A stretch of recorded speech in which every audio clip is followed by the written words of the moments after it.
നമസ്കാരം. ജീവൻ ടി വിയിലെ എല്ലാ മാന്യ പ്രേക്ഷകർക്കും ഐക്കൺസ് ഓഫ് അറേബ്യ എന്ന ഈ പ്രോഗ്രാമിലേക്ക് ഹാർദവമായ സ്വാഗതം. ഞാനിന്ന് അജ്മാനിലാണ്. പത്തനംതിട്ട ജില്ലയിലെ വടശ്ശേരിക്കര എന്ന ഗ്രാമത്തിൽ നിന്നും ഏതാണ്ട് 20 വർഷങ്ങൾക്ക് മുമ്പ് പ്രവാസ ജീവിതം ആരംഭിച്ച ശ്രീ ബിനോയ് വി ജോർജാണ് ഇന്ന് നമ്മുടെ അതിഥി. അദ്ദേഹം കിച്ചൺ എക്യുപ്മെൻറ്റ്സ് സപ്ലൈസ് രംഗത്ത്, ഇന്ന് ഹോട്ടൽ ഇൻഡസ്ട്രിയൽ രംഗത്ത് വളരെയധികം വിജയിച്ച ഒരാളാണ് അദ്ദേഹം. കാരണം ഈ പ്രവാസ ജീവിതത്തിൻ്റെ കരിയർ തുടങ്ങുമ്പോൾ തീർച്ചയായും ആ ഒരു എംപ്ലോയി എന്ന നിലയിൽ അദ്ദേഹം എടുത്ത ആത്മാർത്ഥതയും സത്യസന്ധതയും ആ എംപ്ലോയറിലേക്ക് വരുമ്പോൾ പൂർണ്ണ വിജയം കൈവരിക്കാൻ കഴിഞ്ഞതിൻ്റെ പിന്നിൽ ആ ഒരു എക്സ്പീരിയൻസാണ്. അത് മിസ്റ്റർ ബിനോയുമായി നമുക്ക് സംസാരിക്കാം. അതിനു മുമ്പ് ഈ പ്രോഗ്രാമിലേക്ക് മിസ്റ്റർ ബിനോയ് വി ജോർജിനെ ഹാർദവമായി സ്വാഗതം ചെയ്യുന്നു. നമസ്കാരം. നമസ്കാരം.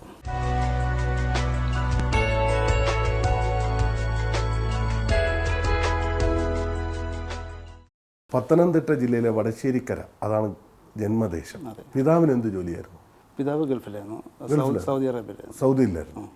എത്രാമത്തെ മകനായിരുന്നു? ഞാൻ രണ്ടാമത്തെ. മൊത്തം ഞങ്ങൾ 3 പേരാണ്. രണ്ടാമത്തെ ആളാണ് ഞാൻ. മൂത്തയാൾ നാട്ടിൽ ബിസിനസ് ചെയ്യുന്നു. പേര്? അദ്ദേഹത്തിൻ്റെ പേര് ബിജു എബ്രഹാം. എൻ്റെ ഇളയാൾ അദ്ദേഹം ഒരു ആർട്ടിസ്റ്റാണ്. MFA കഴിഞ്ഞിട്ട് പുള്ളിയോട് നാട്ടിൽ തന്നെ ചെയ്തുകൊണ്ടിരിക്കുകയാണ്. പിതാവിൻ്റെ പാത പിന്തുടർന്നത് താങ്കളായിരിക്കും, കാരണം ഗൾഫിലേക്ക് കടന്നു. അതെ അതെ അതെ. സ്കൂൾ വിദ്യാഭ്യാസമൊക്കെ വടശ്ശേരിക്കര തന്നെ? വടശ്ശേരിക്കരായിരുന്നു സ്കൂൾ വിദ്യാഭ്യാസം. അത് കഴിഞ്ഞ് ഞാൻ കോഴഞ്ചേരി സെൻറ് തോമസ് കോളേജിലാണ് ഡിഗ്രി ചെയ്തത്, കോഴഞ്ചേരി സെൻറ് തോമസ് കോളേജ്. അത് കഴിഞ്ഞ് MBA ചെയ്തത് cyber school of management, Kolhapur, Maharashtra. ആ MBA കഴിഞ്ഞതിന് ശേഷം പിന്നെ 2 വർഷം കഴിഞ്ഞിട്ടാണ് പിന്നെ ഗൾഫിലേക്ക് വരുന്നത്. എങ്ങനെയായിരുന്നു ഗൾഫിലേക്കുള്ള ആദ്യ യാത്ര? കാരണം വന്നിറങ്ങുന്ന ജോലിയോടുള്ള വിസയിൽ, അല്ലെങ്കിൽ ഇവിടെ വന്ന് ജോലി അന്വേഷിക്കുന്ന ആ ഒരു രീതിയാണല്ലോ ആ കാലഘട്ടങ്ങളിൽ. എങ്ങനെയായിരുന്നു ഇവിടെ വന്നിറങ്ങുന്നത്? ഞാനൊരു എംപ്ലോയി വിസ തന്നെയാണ് വന്നത്. ഞാൻ ആക്ച്വലി ആദ്യം വന്നത് ഷാർജയിലാണ്. പക്ഷേ ആ ഷാർജയിലെ ജോലി എനിക്ക് ഒരു 6 മാസം കണ്ടിന്യൂ പറ്റുള്ളൂ. അത് കഴിഞ്ഞിട്ട് ഞാൻ ഹോട്ടൽ ഫീൽഡിലേക്ക് പോയി. അതായത് ബുറൈമി ഹോട്ടൽ എന്ന് പറഞ്ഞ ഹോട്ടലിലേക്ക് ജോലി കിട്ടി. ഞാൻ അവിടെ പോയി. അവിടെ ഒരു 5 വർഷം വർക്ക് ചെയ്തു. അതെ, അലൈൻ്റെ ബോർഡറാണ്. അന്ന് ബുറൈമിയിൽ പോകാൻ വിസ ഒന്നും വേണ്ട. അന്ന് വിസയൊന്നും വേണ്ട. അന്ന് ഒമാൻ്റെ ഒരു ഭാഗമാണ്. അതെ, അന്ന് ഫ്രീ എൻട്രി. അന്ന് ഒമാൻ്റെ പാർട്ട് തന്നെയാണ്, പക്ഷേ ഫ്രീ എൻട്രി ആയിരുന്നു. പക്ഷേ ഇന്നിപ്പം അവിടെ ചെക്ക് പോസ്റ്റ് ഉണ്ട്. നമുക്ക് എൻട്രി ചെയ്യണമെങ്കിൽ ഒമാൻ്റെ വിസ വേണം. ഒമാൻ്റെ വിസ വേണം. ബുറൈമി എന്ന് പറയുന്നത് നല്ല സ്ഥലമാണല്ലേ? അതെ അതെ അതെ, നല്ല പ്ലേസ്. അവിടെ ഒരു ഹോട്ടൽ ഇൻഡസ്ട്രിയുമായിട്ട് ബന്ധപ്പെട്ടാണ് അവിടെ കുറച്ച് നാൾ. 5 വർഷം വർക്ക് ചെയ്തത്. അത് കഴിഞ്ഞ് ഞാനവിടെ ചീഫ് അക്കൗണ്ടൻ്റായിട്ടായിരുന്നു വർക്ക് ചെയ്തിരുന്നത്. അത് കഴിഞ്ഞിട്ടാണ് ഞാൻ ചീഫ് അക്കൗണ്ടൻ്റായിട്ട് തന്നെ ഞാൻ എക്സൽ കിച്ചൺ എന്ന് പറഞ്ഞ ഒരു കമ്പനിയിലേക്ക്, ദുബൈയിലേക്ക് വന്നു.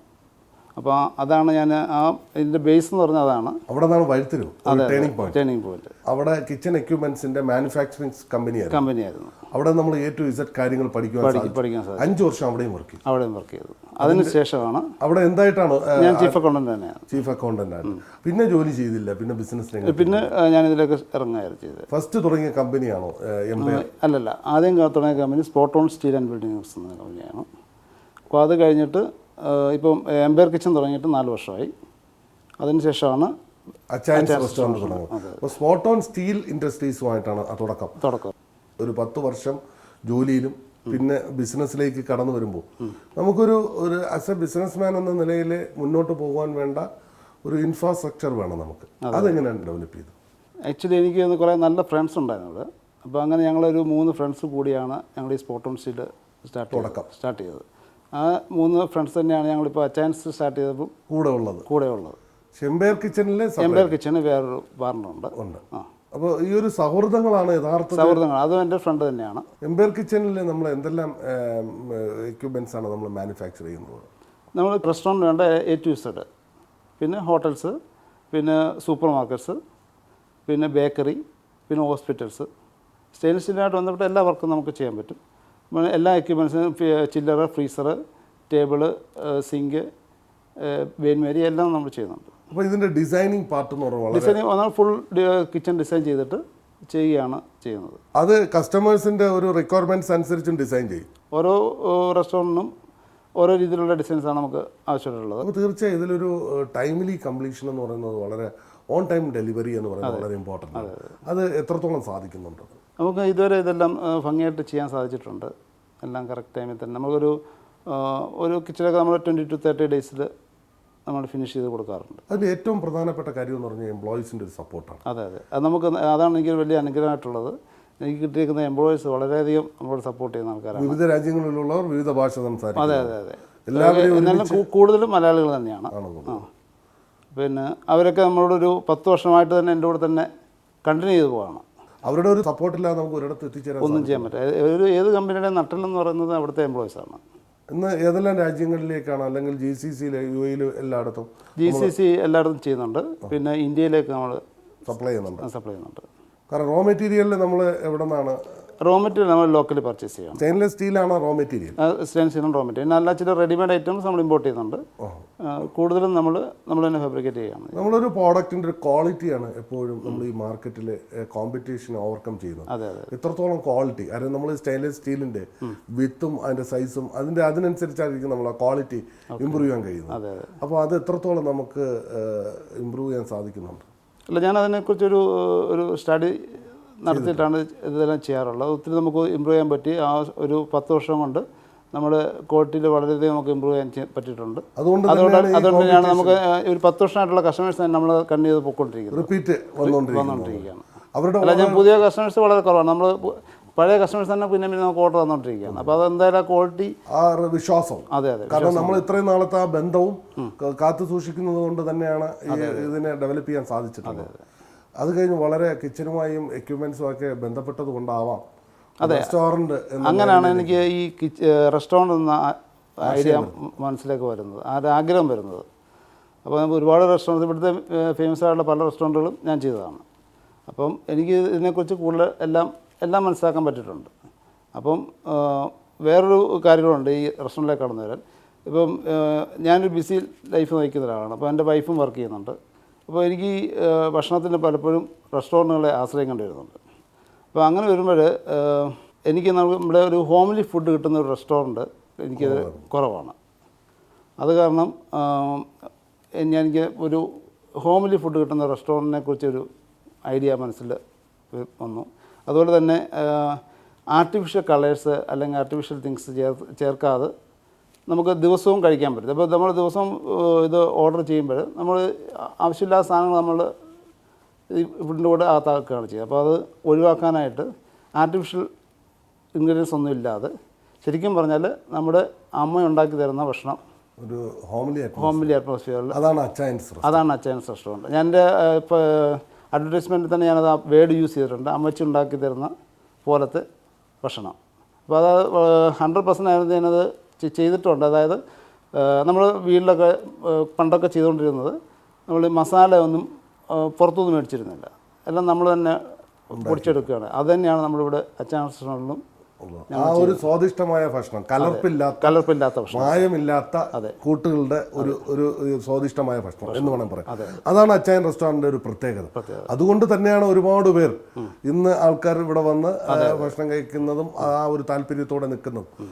അങ്ങനെ ഒരു കൺസെപ്റ്റാണ് താങ്കൾ എപ്പോഴും മുന്നോട്ട് കൊണ്ടുപോയിക്കൊണ്ടിരുന്നത്. അപ്പോൾ ഇന്ന് അച്ചായൻസ് റെസ്റ്റോറൻറ്റ് സ്പെഷ്യാലിറ്റി എന്തൊക്കെയാണ്?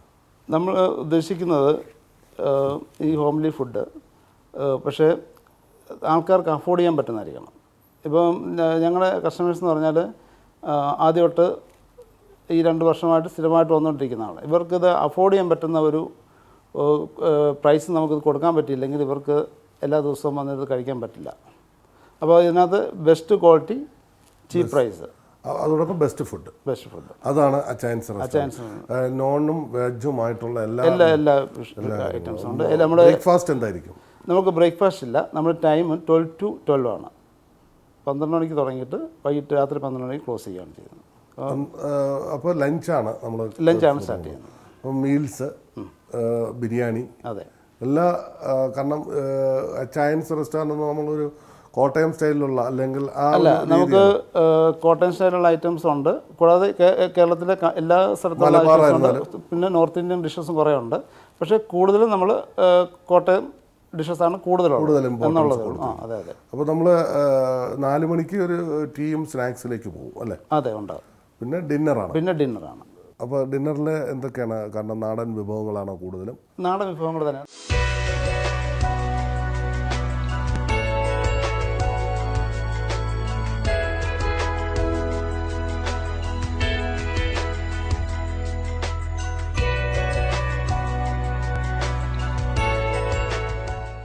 ഏതൊരു ഹോട്ടൽ ഇൻഡസ്ട്രിയെ സംബന്ധിച്ചിടത്തോളം പാചക വിദഗ്ധരുടെ കയ്യിലാണ് കാര്യങ്ങൾ ഇരിക്കുന്നത്. അതെ അതെ അപ്പോൾ പ്രഗത്ഭരായ, കാരണം എന്ന് വെച്ചാൽ പരിചയസമ്പന്നത ഇതിൻ്റെ ഏറ്റവും വലിയ മുതൽക്കൂട്ടാണ്. അതെ അതെ.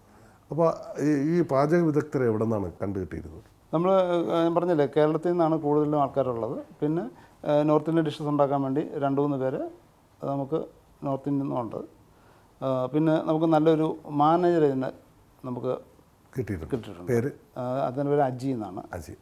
പുള്ളിയാണ് എല്ലാ കാര്യങ്ങളും നോക്കുന്നത്. പുള്ളിയാണ് എല്ലാ കാര്യങ്ങളും, ഹോട്ടലുമായി ബന്ധപ്പെട്ട കാര്യങ്ങൾ. അതെ അതെ. ഈ ഡിഷസുമായിട്ടുള്ള ബന്ധപ്പെട്ട കാര്യങ്ങൾ പുള്ളിയാണ് നോക്കുന്നത്. ബാക്കി ടോട്ടൽ മാനേജ്മെൻറ്റില്ല ഞാൻ ചെയ്യുന്നത്, പക്ഷേ ഡിഷസ് എല്ലാം ഈ അജിയാണ് ചെയ്യുന്നത്.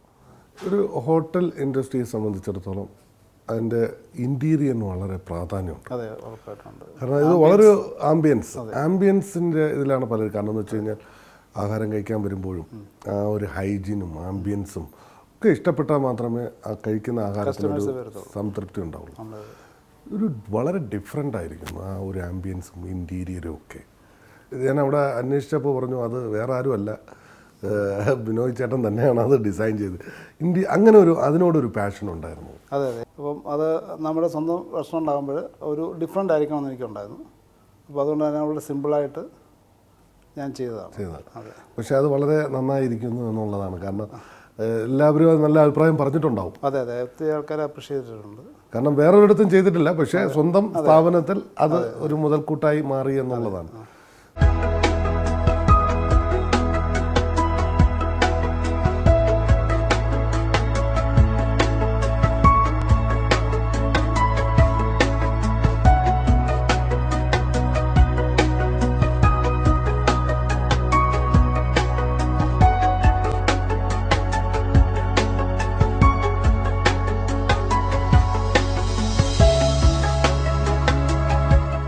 റെസ്റ്റോറൻറ്റ് ഞങ്ങൾ ഏകദേശം 2 വർഷത്തിന് കൊണ്ട് റെഗുലറായിട്ട് ഞങ്ങൾ വരുന്നുണ്ട്. മിക്ക വീക്കെൻഡും ഞങ്ങൾ ഫാമിലി, പ്രത്യേകിച്ച് കുട്ടികൾക്ക് അച്ഛൻ റെസ്റ്റോറൻറ്റ് എന്ന് പറയുന്നത് ഭയങ്കര ഒരു ചോയ്സാണ്. അപ്പോൾ ഇവിടുത്തെ ഓരോ ഫുഡും വെറൈറ്റികൾ ടേസ്റ്റ് ചെയ്യാൻ വേണ്ടി ഞങ്ങൾ ഓരോ പ്രാവശ്യം വരുന്നത്. എല്ലാം നല്ല ടേസ്റ്റാണ്. പിന്നെ റേറ്റ് നമുക്ക് ബഡ്ജറ്റിന് ഒതുങ്ങുന്നതാണ്. മാത്രമല്ല ഞങ്ങളെ ഫ്രണ്ട്സ്, ഞങ്ങൾ ഗെറ്റ് ടുഗദർ ഒക്കെ കൂടുതലും ഇവിടെ വെച്ചിട്ടാണ് ചെയ്യുന്നത്. പിന്നെ പാർട്ടി ഉണ്ടാകും പുറത്ത്, അപ്പോൾ അതിനും ഞങ്ങളിവിടെ ഓർഡർ ചെയ്യാറുണ്ട്, ഡെലിവറി ചെയ്യാറുണ്ട്. നല്ല സർവീസാണ്.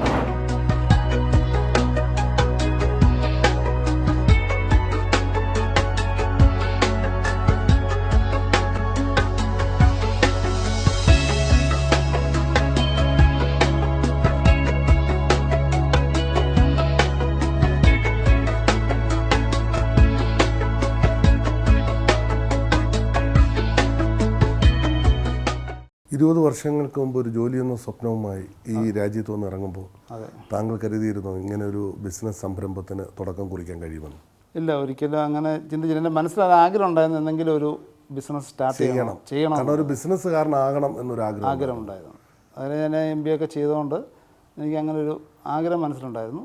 പക്ഷേ എന്തെങ്കിലും ഒരിക്കൽ ബിസിനസ് ആരംഭിക്കണമെന്ന് ആഗ്രഹിച്ചിരുന്നു. അതിന് ആ ലക്ഷ്യത്തിന് വേണ്ടി ഹാർഡ് വർക്ക് ചെയ്തു. അതാണ് നമ്മൾ ലക്ഷ്യത്തിലേക്ക് കൊണ്ടെത്തിച്ചത്. അതായത് ഒരു കാര്യമുണ്ട്, ഞാൻ എവിടെ വർക്ക് ചെയ്യുമ്പോഴും ഞാൻ 100% സിൻസിയറായിട്ട് വർക്ക് ചെയ്തിട്ടുണ്ട്. ആ ഒരു റിസൾട്ടാണ് എനിക്ക് കുറച്ച് കാര്യങ്ങൾ പഠിക്കാൻ കഴിഞ്ഞാൽ അതോടൊപ്പം നമ്മുടെ എംപ്ലോയീസ് നമ്മളോട് ആത്മാർത്ഥത കാണിക്കും. പിന്നെ അവരുടെ പ്രശ്നങ്ങൾ എനിക്ക് മനസ്സിലാക്കാൻ പറ്റുന്നുണ്ട്. അപ്പോൾ ഞാനെപ്പോഴും ഞാനൊരു എംപ്ലോയറായിട്ടല്ല, ഒരു എംപ്ലോയി ആയിട്ട് തന്നെയാണ് ബിഹേവ് ചെയ്യുന്നത്. നമ്മുടെ ജീവിതത്തിൽ ഏറ്റവും കൂടുതൽ സ്വാധീനിച്ച 2 വ്യക്തികൾ നമ്മുടെ മാതാപിതാക്കളാണ്. അതെ, അവരുടെ സ്വാധീനമാണ് നമ്മുടെ ജീവിതത്തിൽ ഇംപ്ലിമെൻ്റ് ചെയ്യാനും ഒരുപാട് മേഖലകളിലേക്ക് നമുക്ക് എത്തിച്ചേരുവാനും സാധിച്ചത്. കാരണം ഒരു പ്രവാസിയായിരുന്ന അച്ഛൻ, അതുപോലെ അമ്മ എത്രത്തോളം താങ്കളുടെ ജീവിതത്തിൽ സ്വാധീനിച്ചിട്ടുണ്ട്? തീർച്ചയായിട്ടും അവർ തന്നെയാണ് എന്നെ എൻ്റെ ജീവിതത്തിൽ ഏറ്റവും കൂടുതൽ സ്വാധീനിച്ച 2 വ്യക്തികൾ. ഞാൻ പറഞ്ഞില്ലേ, എൻ്റെ അമ്മ ഉണ്ടാക്കി തരുന്നത് പോലത്തെ ഭക്ഷണം, അതാണ് ഞാനിവിടെ ഉദ്ദേശിച്ചത് തന്നെ. കാരണം ആ ഒരു സ്വാദിഷ്ടമായ ഭക്ഷണം നമുക്ക് ഇവിടെ ലഭിക്കാത്തൊരു സാധനമാണത്. അതുകൊണ്ട് തന്നെയാണ് ആ നൊസ്റ്റാൾജിയ ഉണ്ടാക്കിയ ഭക്ഷണം അതേപോലെ ഇവിടെ വിളമ്പുക എന്നുള്ളതായിരുന്നു എൻ്റെ. അതെനിക്ക് സക്സസ് ആകാൻ സാധിച്ചിട്ടുണ്ട്. അതൊരു അമ്മച്ചിയോടുള്ള ആൾക്കാർ അക്സെപ്റ്റ് ചെയ്തിട്ടുമുണ്ട്. അത് വളരെ സന്തോഷമുണ്ട്. അപ്പനും അമ്മയും നാട്ടിൽ തന്നെയാണ്? അതെ, നാട്ടിൽ തന്നെയാണ്. വിവാഹം കഴിച്ചിരിക്കുന്നത്? ഞാൻ, എൻ്റെ വൈഫിൻ്റെ പേര് റെനി. പത്തനംതിട്ട? അടൂരിന്നാണ്. ഇവിടെ വർക്ക് ചെയ്യുകയാണ്. കുട്ടികൾ 2 പേര്. മൂത്താള് ഏഞ്ചൽ അലിൻ ബിനോയ്, 10th സ്റ്റാൻഡേർഡിൽ പഠിക്കുന്നു. എവിടെയാണ്? ഇവിടെ എമിറേറ്റ്സ് നഴ്സ് സ്കൂൾ. രണ്ടാമത്തെ ആൾ ആരോൺ ജിയോ ബിനോയ് 9th പഠിക്കുന്നു. എമിറേറ്റ്സിലാണ്. എമിറേറ്റ്സ് തന്നെ. സന്തോഷമായ ഒരു കുടുംബ ജീവിതവും താങ്കളുടെ ബിസിനസ് ജീവിതത്തെ ഒരുപാട് മുന്നോട്ട് പോകാൻ സഹായിച്ചിട്ടുണ്ട്. ഉറപ്പായിട്ടും ഇവരുടെ സപ്പോർട്ടാണ് എനിക്ക് ഇത് മുന്നോട്ട് കൊണ്ടുപോകാൻ സാധിച്ചിട്ടുള്ളത്. കാര്യം പലപ്പോഴും എനിക്ക് ലേറ്റായിട്ടൊക്കെ വരാൻ പറ്റുള്ളൂ. രാവിലെ മിക്കവാറും 7 മണിക്ക് പോയാൽ രാത്രി 12 മണി വരെ ഞാൻ വർക്ക് ചെയ്യുന്നുണ്ട്. അപ്പോൾ അതിനകത്ത് എന്നോട് കോപ്പറേറ്റ് ചെയ്ത് തീർച്ചയായിട്ടും എൻ്റെ കുടുംബമാണ്. ആ കുടുംബത്തിൻ്റെ പിന്തുണ ഉണ്ടെങ്കിൽ മാത്രമേ നമുക്ക് മുന്നോട്ട് പോകാൻ സാധിക്കുള്ളൂ. ഏത് വ്യക്തിക്കും അങ്ങനെയാണ്. കുടുംബത്തിന് സപ്പോർട്ടാണ് ഒരു വ്യക്തി മുന്നോട്ട് നയിക്കുന്നത്. കഴിഞ്ഞു പോയ 20 വർഷത്തെ പ്രവാസ ജീവിതം ഒന്ന് തിരിഞ്ഞു നോക്കുമ്പോൾ ഇപ്പോൾ എന്ത് തോന്നുന്നു? ഞാൻ സന്തോഷമാണ്, 100% സന്തോഷമാണ്. നന്ദി ആരോടാണ്? നന്ദി എനിക്ക് ഈ രാജ്യത്തോടുണ്ട്, അതുപോലെ എൻ്റെ പേരൻസ്, എൻ്റെ ഫ്രണ്ട്സ്. ഫ്രണ്ട്സിൻ്റെ സപ്പോർട്ടുള്ളതുകൊണ്ടാണ് ഇതെനിക്ക് സ്റ്റാർട്ട് ചെയ്യാൻ പറ്റിയത്. നമ്മുടെ പാർട്ട്നേഴ്സിൻ്റെ പേരുകൾ കാരണം എന്ന് വെച്ച് കഴിഞ്ഞാൽ അവരാണ് താങ്കൾ നേരത്തെ പറഞ്ഞു. കാരണം സ്പോട്ടോൻ്റെ തുടക്കത്തിൽ ഉണ്ടായിരുന്ന സുഹൃത്തുക്കളാണ് അച്ചായൻ റെസ്റ്റോറൻറ്റിലും വന്നത്. സുഹൃത്തുക്കൾ എന്ന് പറയുന്നത് താങ്കളെ സംബന്ധിച്ചിടത്തോളം ഒരു വീക്ക്നെസ് ആണ്. അവരുമായിട്ടുള്ള സൗഹൃദങ്ങളും ഒക്കെയാണ് ഒരുപക്ഷെ മുന്നോട്ട് ഇതുവരെ എത്തിയതും. സ്പോട്ടോൻ്റെ പാർട്ട്നേഴ്സ് ആരൊക്കെയാണ്? എബ്രഹാം ജോർജ്, പിന്നെ മാത്യു എം തോമസ്. ഇവർ രണ്ടുപേരും എൻ്റെ ഇവിടെ വന്നുള്ള ഫ്രണ്ട്സ് അല്ല, എൻ്റെ കോളേജ് മേറ്റ്സാണ്. നാട്ടിൽ വെച്ചുള്ള ഫ്രണ്ട്സാണ്. അപ്പോൾ അതാണ് ഇവിടെ വന്ന് ഞങ്ങൾ കണ്ടിന്യൂ ചെയ്തത്. ഒരു 10-30 വർഷമായിട്ട് ഇവരുമായിട്ട് ഒരുമിച്ച് സൗഹൃദം നിലനിൽക്കുന്നു എന്നുള്ളതാണ്. അവരെ തന്നെയാണ് ഈ അച്ചായൻ റെസ്റ്റോറൻറ്റിലും 3 പേരാണ്. പക്ഷേ എംപയർ കിച്ചൺ എൻ്റെ എക്സൽ കിച്ചൺ എന്ന് പറഞ്ഞ കമ്പനി ഞാൻ വർക്ക് ചെയ്തപ്പോൾ എൻ്റെ കൂടെ വർക്ക് ചെയ്ത ജിനി ബിനോ എന്ന് പറഞ്ഞ ലേഡിയാണ് എൻ്റെ എംപയറിലെ എൻ്റെ പാർട്ണർ. ആ സൗഹൃദങ്ങളാണ് മുന്നോട്ട് കൊണ്ടുപോകുന്നത്. ആദ്യമായിട്ട് ഈ രാജ്യത്ത് വരുമ്പോൾ താങ്കൾ കരുതിയിരുന്നു ഇതുപോലൊരു വലിയൊരു പ്രസ്ഥാനം തുടങ്ങാൻ കഴിയുമായിരുന്നു? ഇല്ല, ഒരിക്കലും ഞാൻ അങ്ങനെ പ്രതീക്ഷിച്ചിരുന്നില്ല. പക്ഷേ ആഗ്രഹിച്ചതിനേക്കാൾ കൂടുതൽ എനിക്ക് എത്തിച്ചേരാൻ സാധിച്ചു. അതിൽ വിശ്വസിക്കുന്നു. ഇതിൻ്റെ എല്ലാം നമ്മുടെ ഒരു അനുഗ്രഹം എന്ന് പറഞ്ഞാൽ ഈശ്വരൻ്റെ അനുഗ്രഹം. അതെ, ഉറപ്പായിട്ടും. അതില്ലെങ്കിൽ നമുക്ക് ഒരിടത്ത് എത്തിച്ചേരാൻ സാധിക്കില്ല. പ്രതിസന്ധികളെയും പ്രശ്നങ്ങളെയും നമുക്ക് അതിജീവിക്കാൻ കഴിയുന്നത് ദൈവാനുഗ്രഹം ഉള്ളതുകൊണ്ടാണ്.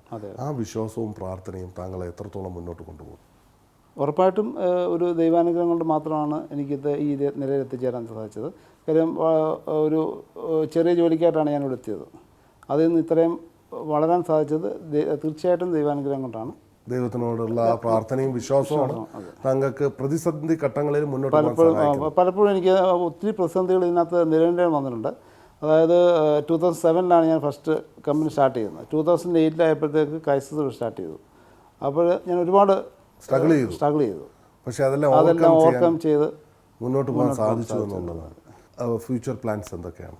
ഈ ഉള്ള കമ്പനികൾ നന്നായിട്ട് കൊണ്ടുപോകുക എന്നുള്ളതാണ് എൻ്റെ ഫ്യൂച്ചർ പ്ലാൻസ്. പിന്നെ നാട്ടിൽ എനിക്ക് തുടങ്ങണമെന്ന് ആഗ്രഹമുണ്ട്. ഈ കൺസെപ്റ്റ് തന്നെ നാട്ടിൽ തുടങ്ങണമെന്നുള്ളൊരു ആഗ്രഹമുണ്ട്. അത് ദൈവത്തിൻ്റെ കൃപയാൽ നടക്കുമെന്ന് വിശ്വസിക്കുന്നു. തീർച്ചയായും നടക്കും. അതിനു വേണ്ടിയുള്ള പ്ലാൻ ചെയ്തിട്ടുണ്ട്? ഞാൻ പ്ലാൻ ചെയ്തിട്ടുണ്ട്. അത് പത്തനംതിട്ടയിലാണോ? അല്ലല്ല, റെസ്റ്റോറൻ്റാണ് ഞാൻ ഇവിടെ ഒരു നമ്മുടെ മധ്യ തിരുവിതാംകൂറാണ് ഞാൻ നോക്കുന്നത്. പിന്നെ ഈ കിച്ചൺ എക്യുപ്മെൻറ്റ്സ് എനിക്ക് നാട്ടിൽ സ്റ്റാർട്ട് ചെയ്താൽ കൊള്ളാമെന്ന് ആഗ്രഹമുണ്ട്. അത് കൊച്ചി ആസ്ഥാനമാക്കി ചെയ്യണം. അതിൻ്റെ മുന്നോട്ടുള്ള യാത്രയിലാണ്. അതിന് എല്ലാ ഭാവങ്ങളും നേരുന്നു. വളരെ സന്തോഷം തിരക്കേറിയ സമയത്ത് ഞങ്ങൾക്ക് വേണ്ടി ഇങ്ങനെ ഒരു അഭിമുഖം അനുഭവിച്ചത്. Thank you very much.